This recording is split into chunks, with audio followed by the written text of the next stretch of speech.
Hi, my name is Julia Terry. This is my first video blog for the Mental Health Nurse Doctoral Students Network, and I'm here today to talk to you about three things. First of all, introductory books when you're starting out on your PhD journey. I've got Phillips and Pugh here, How to Get a PhD, and another book I've also got is Petra and Rugg, The Unwritten Rules of PhD Research.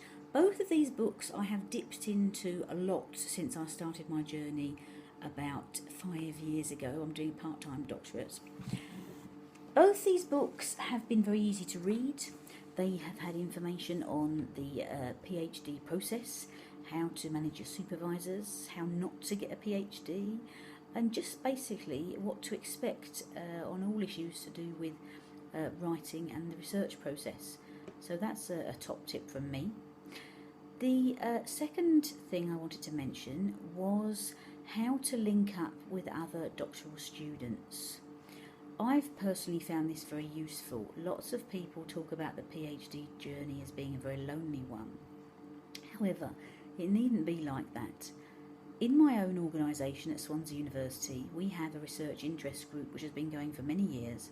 It's for all postgraduate research students and staff who are on their doctoral journeys, and they come from a range of different subject areas, but obviously it's the doctoral journey that we have in common.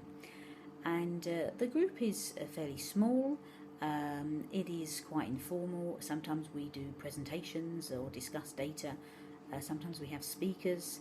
And our next topic is getting a PhD, what are examiners looking for? And I'm expecting that to be quite popular. As well as co-facilitating the research interest group, which is every couple of months, I've also found that linking up with other doctoral students across the UK or wider can be of great benefit. Sometimes I just randomly Google words in relation to my studies, and a couple of months ago I just stumbled across a network that's been meeting in the UK just since June this year, and it relates to my methodology.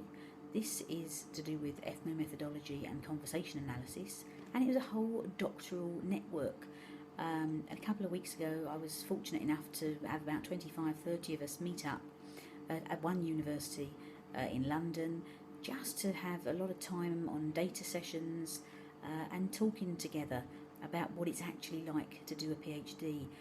You often find that family and friends, as supportive as they are, don't really understand because they're not on the journey particularly. They're not involved in some of that heavy studying. So that's another top tip, is link up with other doctoral students. I think that is a must. My last topic today is thinking about keeping a research log. Somebody recommended this to me before I started my PhD, and I found it very, very useful. I'm not somebody who regularly keeps a diary. I don't write in my research log every day, but I do write in it regularly. It's only a Word document.